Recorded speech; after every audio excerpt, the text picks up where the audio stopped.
All right, our tip of the week this week is going to be adding cost calculations to a schedule.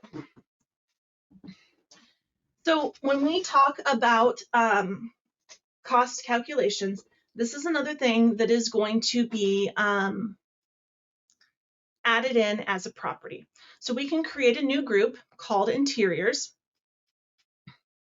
and then start adding properties for the different values that you're going to want to be calculating. So maybe one of the properties that we add is going to be cabinet price. And we input that into our new interiors group that we created. And then making sure that that cabinet price, our available classifications are set properly. And you'll notice over here under our value definition, we have set it to a number, and our value is set to 0, 0, again, to draw your eye to things that haven't been completed or filled in yet. All right, so when we get to our scheme settings of creating a new schedule, we would create a new scheme or a new schedule and cabinet unit pricing schedule. All right, it's going to live under elements.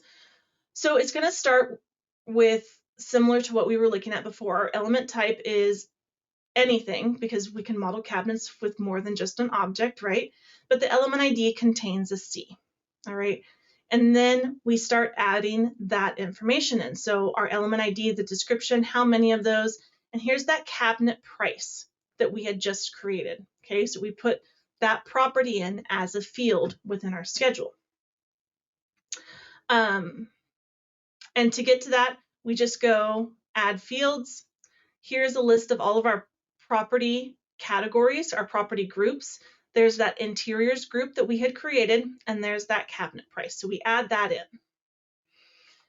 And then when that pulls up on the schedule, we can come in here and manually type in the price of each of those cabinets.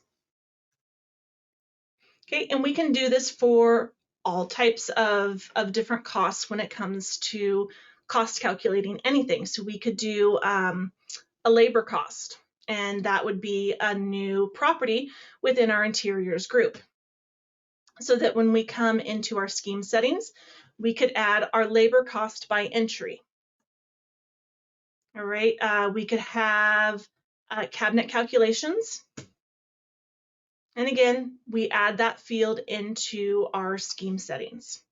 And it's still specifying that we're pulling all types that start with the letter C or that contain the letter C in them.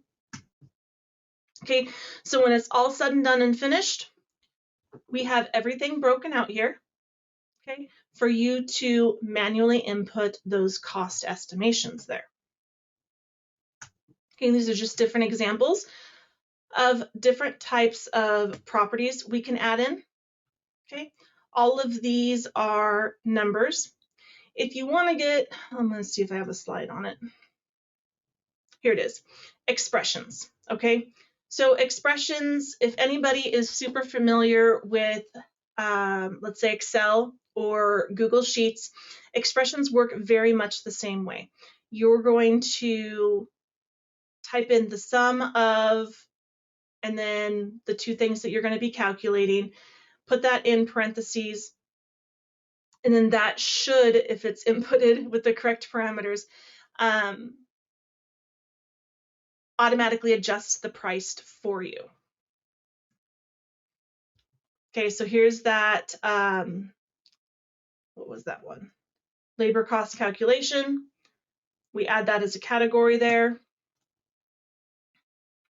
Here's our labor cost. So it's taking our unit price, labor percentage, and it's giving us the labor cost right there. Okay, so it's an expression written with these two property values. So you would have to input this property value, input this property value, and it's going to automatically calculate that for you. And that's how that expression works. Again, same way that an expression or a equation would work in like your Google Sheets or your Excel documents.